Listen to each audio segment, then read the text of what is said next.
Greetings to another video. Today we're going to talk all about cycling nutrition. Is it a waste of money or is it worth it? I'm going to start this video off giving my opinion, and straight off I think they are a waste of money. I think there are better ways to fuel your rides than with these things, but I thought I would take you on a little shopping trip with me. I need to go and do my weekly shop, and I thought I would share some of the things that I use and buy for like pre-ride, during my ride and post-ride, just so you can get an idea of how I've always fueled my rides. I should start off by saying this is not like a criticism of any of the brands that offer like gels or sports powders, sports drinks. But for me and all the endurance riding that I've really ever done, I haven't really used them. And I'm going to tell you why. I'm going to look into actually what's in these products and how you can get the same benefits, but healthier versions and cheaper versions. So there's going to be a couple of recipes actually, a couple of little recipes for you to try. And I reckon let's go to the shops.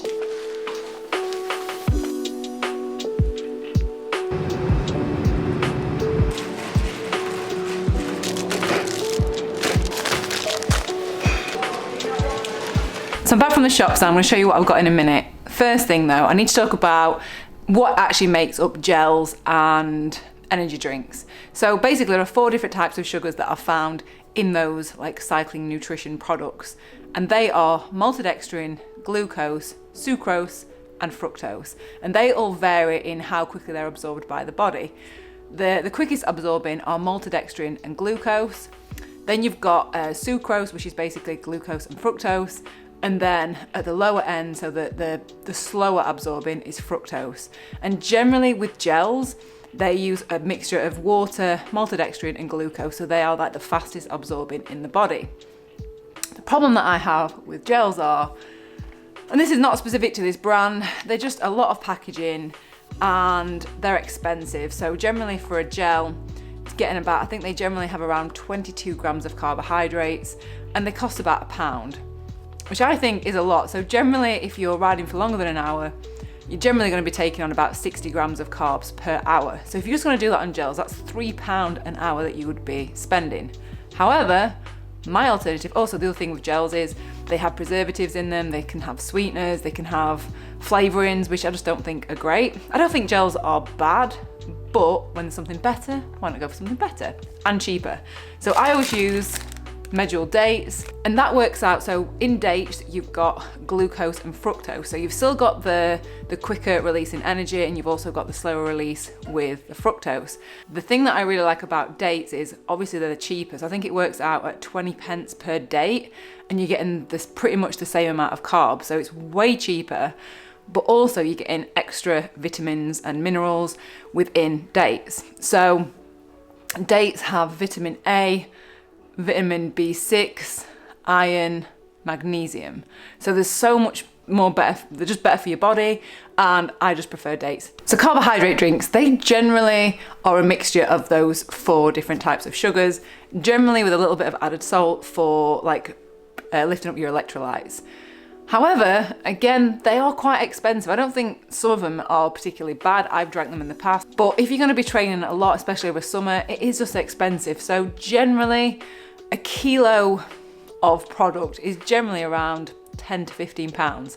However, my alternative for that is good old sugar. So basically sucrose, which is table sugar, is a mixture of glucose and fructose, which is basically what's in these sports drinks anyway. And you could always just add a little bit of salt if you wanted. So generally what I do with sugar, I will just add in 100, 200, 300 grams of water into a litre bottle, and then just mix it with water and then just sip it as I'm going around. That's also another alternative if you don't want to use gels.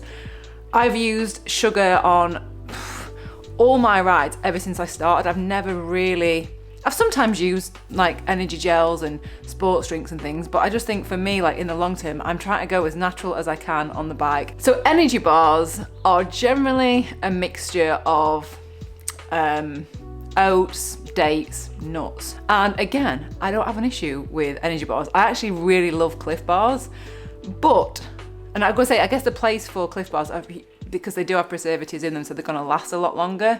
Whereas if I'm at home and I can just go out and take my own food, I'm going to take my own food. So I'm going to quickly now show you my favorite recipe for energy bars, which is just cheap.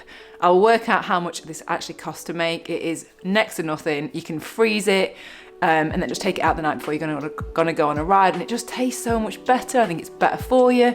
So I'm going to show you that now.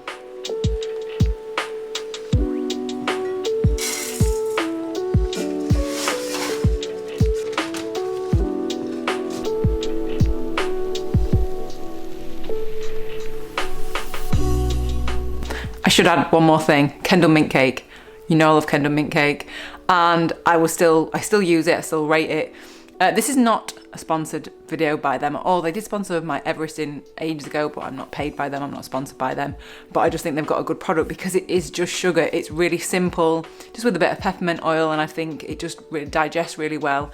And you get a massive wad of calories and carbs for your money from them as well. So that is the only kind of bar, I guess, that I use. There is one thing that I do still buy in like the cycling nutrition bracket umbrella is electrolytes, and the only reason that I buy these is I just find that no matter like different kinds of salt that I add, this specific brand that I use, this is not sponsored, I'm not even, I will mention it because they're a good brand. They're called Precision Hydration. They are really, you see that? They are really like potent electrolytes, so you don't need as many. And these just have extra, so they have sodium, calcium, magnesium, potassium. So yeah, just like that's the only thing that I actually buy that's cycling specific nutrition related, I guess. So I just kind of want to make the video because I want to try and show that you don't need to spend loads of money on like specific cycling foods, and especially if you're doing really long endurance runs. Most people on Audaxes are just eating stuff they get from the garage, and when I do those rides, I'm generally eating bagels, I'm generally drinking juices, so you don't necessarily need those. Also, I should add very quickly about recovery drinks, and I know a lot of people ask, you know, what recovery drinks do you have? I don't. Generally, when I get back from a long ride, I've never ever drank a protein recovery drink, and I've never really felt the need to have one either. So when I get back from a long ride, I'll just make myself a really big like plate of like just plant-based foods, just really healthy stuff. So whether that's potatoes, rice, veggies, and a mixture of different things. If you want me to do a video like maybe my top 5 go-to meals like post-ride, in fact I will make that video. Let me know your favorite recipes for going out on rides and what your favorite foods are to take out on rides, and I will see you next video.